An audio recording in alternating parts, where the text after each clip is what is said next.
For the past few major events now, I've been recreating some of the best shots of the championship to see how difficult they really are to play.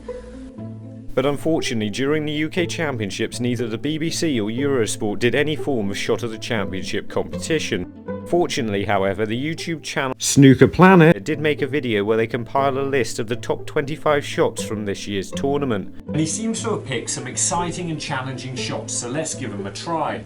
The only problem is I don't have time to play all 25 shots in this video, so this is the top 10 shots from the UK Championship as chosen by Snooker Planet. Welcome back, and it's your first time watching one of our videos, and it's fantastic to have you here. So I'm going to see how many attempts it takes me to recreate the top 10 shots and give each shot a difficulty rating based on the situation it was played in, starting with the number 10 shot from Ding Junhui just as he was winning the United Kingdom Championship. This is a precise positional shot that allows Ding to move the black away from the final red so he can complete the clearance. To play the shot well, I'm going to need to use left hand side and backspin to judge a cannon of 2 cushions.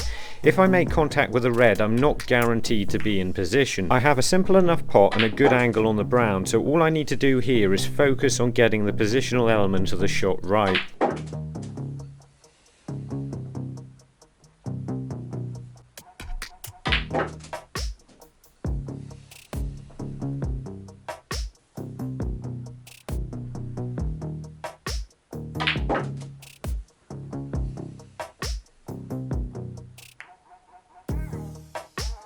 Because of the way backspin makes the cue ball arc, this shot had actually a lot more to do with pace control than I thought it was going to, because you need to play a very accurate shot over a long distance. This was a great shot, but some pressure had been taken off it by virtue of the fact that Ding had already won the tournament at this stage. Surprisingly, shot 9 is the first of many dead-weighted shots on this list. Here Mark Williams slowly rolls the red from off the cushion into the bottom right corner pocket. This is a difficult enough shot already as you're playing it tight from underneath the top cushion, and it makes it especially challenging to play a well-weighted shot like this. And I actually found on the first few shots that a small amount of unwanted side spin or a slight misjudgment in the way you're lining the shot up could make you miss by a long way.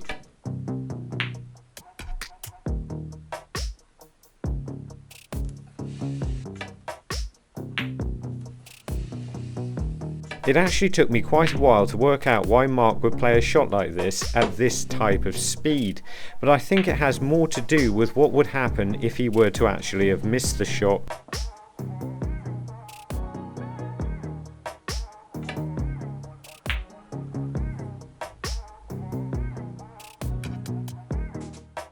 This shot was made ever so slightly harder for me by the way it rolls to the side cushion on my table. The idea of playing it that slowly though was there was a chance of covering the red behind a bulk colour.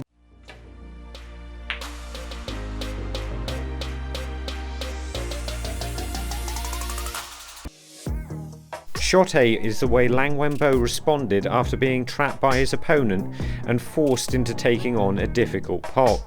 The pot itself isn't massively challenging, but what is playing it under pressure when you know if you miss that you're going to be leaving your opponent on with a really good chance to win the frame. Snooker's all about being able to respond in a situation like this. I actually really like this type of shot, so I was a little bit disappointed not to get it first time. I think the trick to playing any shot under pressure is not to tighten up on it, especially pushing the cue too tightly into your body or holding it too tight. Unfortunately, this is what your body starts doing when you start trying just a little bit harder, and it can be a difficult thing to avoid.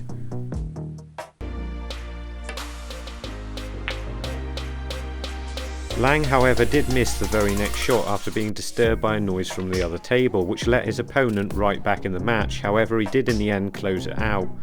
Jono's the second person on the map we've had from Manchester, England, as well as being the first of the year, and he's even got one of our books. Yang Bingtao now taking the 7th spot on this list with a thin snick against John Higgins. This really was about as thin as it gets, and it means any contact on the pink is highly likely to leave your opponent in a snooker. I'm pretty sure I lined it up in exactly the right place, but when I got down on the shot it felt way too easy, so I was a little bit surprised when I missed it both the first time and the second time.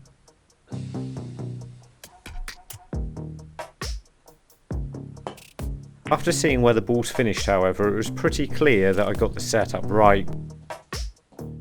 It was actually a little bit harder to play that shot than I thought it was going to be. I thought when I got down on the shot, this is too easy, and then I missed it twice. But this shows more than anything how good a professional snooker player is at knowing where the edge of the ball is. And this can really help when you're trying to pot thinner shots like this.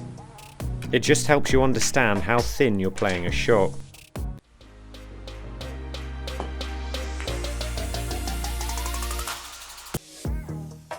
The shot not only helped Jan win the frame, but also close out the match fairly comfortably against John Higgins. But the sixth shot is John Higgins closing out a match of his own with another extremely well weighted pot. To play this well, I've not only got to get the angle right, but also play a very well weighted stun shot, because if I hit it too hard, I won't be on the pink. I don't think there's any way that John would have intended to risk such a crucial shot by playing it quite so slowly, but it certainly looked impressive. This is another shot where I've got to allow for a bit of movement on the nap, meaning I've got to play it a little bit thinner than I want to, which makes it actually a little bit harder to play. On this shot I actually have to play to miss the blue by about a ball length to guarantee potting it at this speed. Not necessarily the hardest shot to play, but I think you'll agree you have to have a lot of confidence in your own ability to play a shot like that, even if you didn't quite intend to play it that slowly.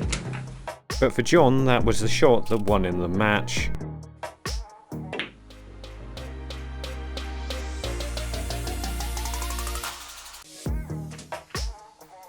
At number 5, Gary Wilson is once again managing to find his way onto one of these lists by playing a ridiculous snooker. Playing the shot in this way means it's going to be very safe wherever the cue ball finishes up this end of the table.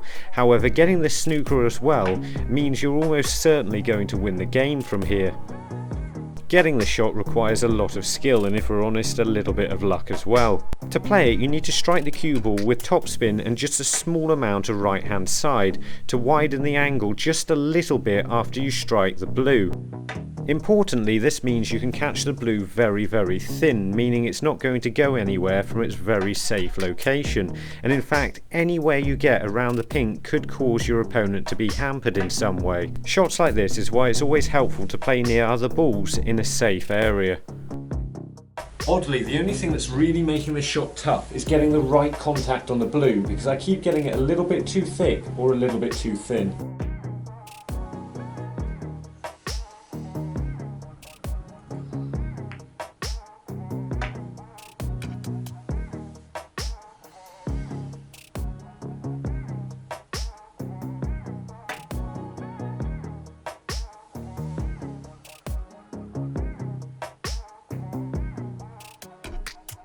I actually knew as soon as I hit that I got the right contact on the blue and that it was going to be incredibly close.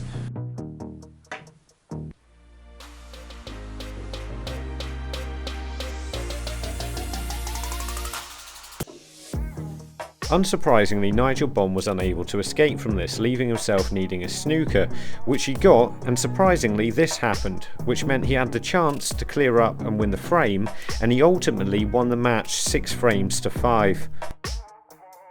From getting a fantastic snooker to escaping from one, as Ding Junhui is so far in behind the green here he can't even strike the right way down the table. To play this shot, I'm going to have to strike the cue ball with right hand side in and out of bulk to get the right angle to hit the safe red on the top cushion. And I have to say, to start off with, it didn't look like the shot was even on or that I could get anywhere near it, so I had a look at the shot again to see what I could learn. See, I've got a bit of a problem here. I don't think that cushion on my table is going to slide enough to be able to come wide and hit the red down here. So I'm going to give it another go. But I don't think this shot's actually on.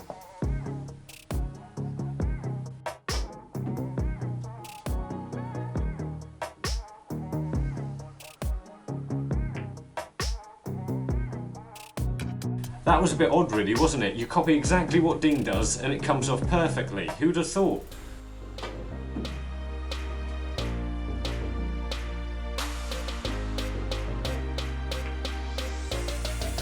That good escape didn't actually help Ding win the frame, but we know how the rest of the final turned out. And it also turns out that David is taking a break from life right now in Portland, Jamaica. Shot 3 now, and Matthew Stevens pulls out a long red that turns into a fantastic match-saving clearance.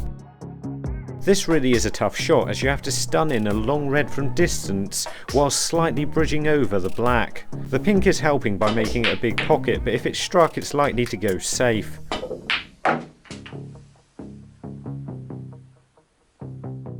Not gonna lie to you, pretty happy to get that second shot, but can I get the second bit right here?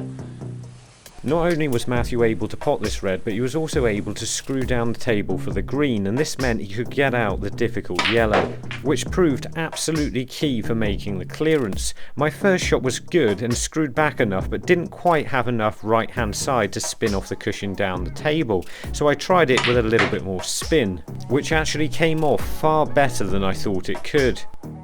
This all meant that Matthew was able to complete the clearance, level the match up, and actually win it against Mark Selby in the deciding frame.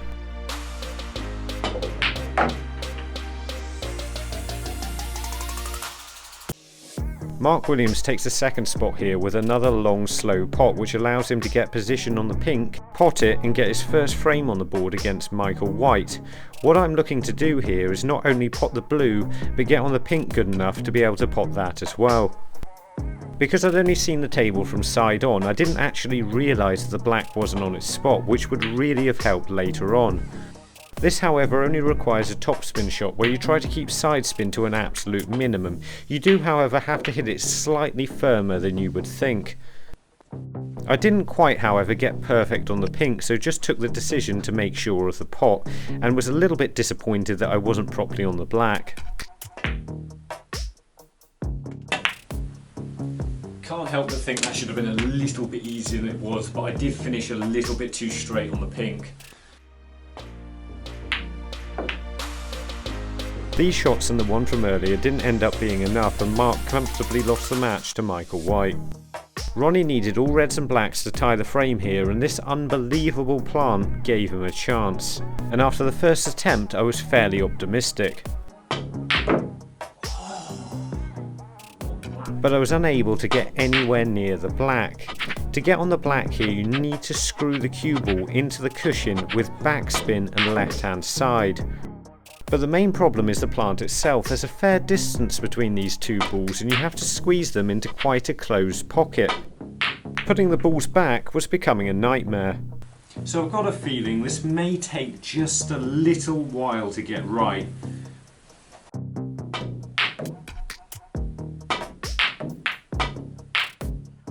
These two reds have to be positioned exactly in the right place to allow the angle to get across for the black, and it's actually the most challenging setup of the lot, this. Editing this is actually quite a challenge as well. This is actually taking quite a while.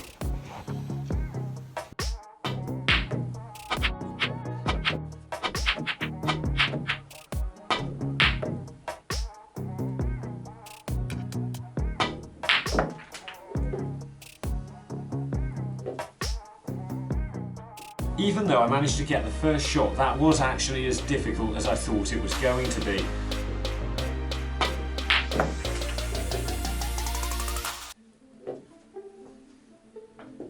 Ronnie did end up winning the match, but after he potted the black down the cushion in that frame, he missed a red across the table, which meant he actually lost that frame. So could I do any better? Ugh.